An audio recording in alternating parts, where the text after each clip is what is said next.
मित्रांनो, महाराष्ट्राच्या प्रशासकीय सेवेत दाखल होण्याचं स्वप्न पाहणाऱ्या प्रत्येकासाठी MPSC परीक्षा म्हणजे एक महत्त्वाचं पाऊल. जर तुम्हीसुद्धा MPSC एक्झाम देण्याचा विचार करत असाल तर MPSC म्हणजे नक्की काय, ही परीक्षा कसे असते, MPSC कोण देऊ शकतं किंवा आफ्टर MPSC एक्झाम तुम्हाला कशा प्रकारची पोस्ट मिळते, असे सगळ्या प्रश्नांचा उत्तरासह MPSCच्या जगात एक सफर करूया.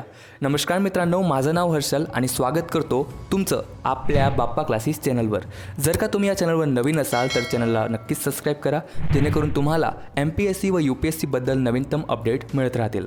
तर मित्रांनो, सर्वात आधी आपण MPSC म्हणजे नक्की काय ते अगदी सोप्या भाषेत समजून घेऊया. तर ज्या प्रकारे कलेक्टर, IPS, IAS बनण्यासाठी UPSC एक्झाम असते, तर तशाच प्रकारे MPSC म्हणजे महाराष्ट्र पब्लिक सर्व्हिस कमिशन ही महाराष्ट्र राज्यातील सरकारी नोकरींसाठी भरती करणारी एक महत्त्वाची संस्था आहे, जी राज्यातील विविध विभागांमध्ये क्लास 1, क्लास 2 आणि क्लास 3 सारख्या इतर पदांच्या भरतीसाठी परीक्षा आयोजित करते. या परीक्षेद्वारे उमेदवारांची गुणवत्ता आणि क्षमता तपासली जाते आणि पात्र उमेदवारांची निवड करून त्यांना सरकारी नोकरीत संधी दिली जाते. आता मित्रांनो, MPSC ही संस्था कशा प्रकारची परीक्षा आयोजित करते ते समजून घेऊया. तर MPSC मित्रांनो ही राज्यसेवा परीक्षा आयोजित करते, वन सेवा परीक्षा, कृषी सेवा परीक्षा, अभियांत्रिकी सेवा परीक्षा आणि इतर अनेक परीक्षा आयोजित करते. आता ही MPSC परीक्षा देण्यासाठी तुमची योग्यता काय, तर उमेदवार कोणत्याही शाखेत पदवीधर असावा, अर्थात तुमच्या कुठल्याही फील्डमध्ये ग्रॅज्युएशन कंप्लीट होणं आवश्यक आहे.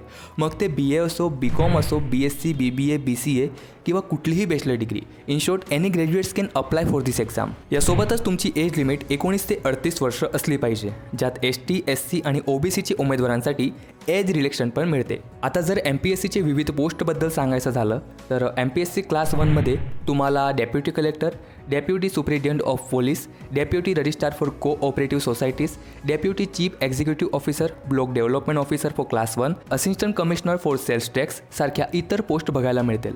तसंच MPSC क्लास 2मध्ये तुम्हाला मंत्रालय section officer, taluka inspector for land records, chief officer eight नगरपालिका आणि नगर परिषद, block development officer for class 2, नायब तहसीलदार सारख्या इतर पोस्ट बघायला मिळतील. तसंच MPSC क्लास 3मध्ये excise sub inspector, tax assistant, clerk typist आणि टेक्निकल असिस्टंट सारख्या इतर पोस्ट बघायला मिळतील. आता मित्रांनो, एक महत्त्वाची नोंद की MPSC क्लास 1-2ची ही सगळी पोस्ट किंवा व्हिडिओमध्ये पुढे आपण MPSCचा पेपर पॅटर्न बघू, हे सगळं MPSC राज्यसेवे परीक्षेसाठी आहे. MPSCची इतर परीक्षासाठी किंवा MPSCचे स्पेसिफिक पोस्टसाठी वेगळी क्वालिफिकेशन किंवा स्पेसिफिक डिग्री असते आणि त्यासाठी त्याच प्रकारची एक्झाम आणि तसा सिलेबस पण असतो. तर त्याची नोंद तुम्ही MPSCच्या ऑफिशियल वेबसाईटवरून घेऊ शकता. आता आपण MPSC राज्यसेवा परीक्षेचा नवीन पेपर पॅटर्नबद्दल जाणून घेऊया. तर मित्रांनो, आताचं जे नवीन MPSC एक्झाम पॅटर्न आहे ते अगदी UPSC पॅटर्नशी सिमिलर आहे. त्यामुळे सगळ्यात आधी आपण MPSC प्रिलिम्सबद्दल जाणून घेऊया. तर मित्रांनो, ही प्रिलिमिनरी एक्झाम टोटल तुमची 400 गुणांची असणार आहे, ज्यात तुम्हाला 200 गुणांचे 2 पेपर द्यायचे राहतील. पहिला आहे GS1 आणि दुसरा आहे GS2, ज्याला CSET पण म्हणतात.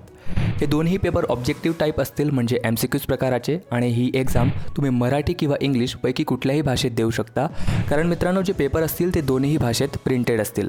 आता सगळ्यात महत्त्वाची गोष्ट की ही MPSC प्रिलिमिनरी एक्झाम फक्त एक क्वालिफाईंग एक्झाम असणार आहे. म्हणजे ही एक्झामच्या सेकंड पेपर GS2 अर्थात CSET मध्ये तुम्हाला ॲटलिस्ट 33% गुण आणावेच लागतील, तरच तुमचा GS1चा पेपर चेक होईल. आणि अशा प्रकारे ही प्रिलिमिनरी एक्झाम तुम्हाला क्लिअर करायची आहे. परंतु एक गोष्ट लक्षात घ्या की ही फक्त एक क्वालिफाईंग एक्झाम आहे, ज्याचे मार्क्स मेरिटमध्ये मोजले जाणार नाही. आता वळूया MPSC मेन्स एक्झामकडे. तर मित्रांनो, ही एक्झाममध्ये तुम्हाला टोटल 9 पेपर असणार आहेत. 2 पेपर भाषेचे असतील, मराठी आणि इंग्लिश, 1 पेपर निबंधाचा असेल, 4 पेपर GS म्हणजे जनरल स्टडीजचे असतील आणि 2 पेपर ऑप्शनल सब्जेक्टचे असणार आहेत. तर मित्रांनो, या 9 पेपरपैकी पहिले 2 पेपर मराठी आणि इंग्लिश हे सुद्धा क्वालिफाईंग नेचरचे पेपर असणार आहेत. म्हणजे मराठी आणि इंग्लिश या दोन्ही पेपरांचे 300 गुण असणार आहेत, ज्यात तुम्हाला कमीत कमी 25% गुण मिळवायचे आहेत. अर्थात 300 पैकी 75 गुण तुम्हाला कंपल्सरी आणायचे आहेत, तरच तुमचे पुढचे पेपर चेकिंगसाठी घेतले जातील. आता गोष्ट आहे ती मेरिट बेस 7 पेपरांची. तर मित्रांनो, इथे प्रत्येक पेपर ही 250 गुण असतील आणि ही मेन्स एक्झामचे सगळे पेपर डिस्क्रिप्टिव्ह टाईप असणार आहेत, म्हणजे लेखित प्रकाराचे. प्रत्येक पेपरासाठी तुम्हाला 3 तासांचा वेळ दिला जाईल आणि ही मेन्स एक्झामसुद्धा तुम्ही मराठी किंवा इंग्लिशमध्ये देऊ शकता. आता जर का तुम्ही एक नॉन मराठी स्टुडंट असाल आणि सगळे पेपर इंग्लिशमध्ये देऊ इच्छिता तर ऑफकोर्स तुम्ही देऊ शकता, परंतु मराठी विषयाचा जो पेपर आहे तो तुम्हाला मराठी भाषेतच द्यावा लागेल, कारण ही एक्झाम देण्यासाठी तुम्हाला मराठी भाषा बोलता, वाचता व लिहिता आलीच पाहिजे. शेवटचे 2 पेपर हे ऑप्शनल सब्जेक्टचे असतील, ज्यात तुम्हाला ऑलमोस्ट 25 विषयातून एक वैकल्पिक विषय निवडता येईल.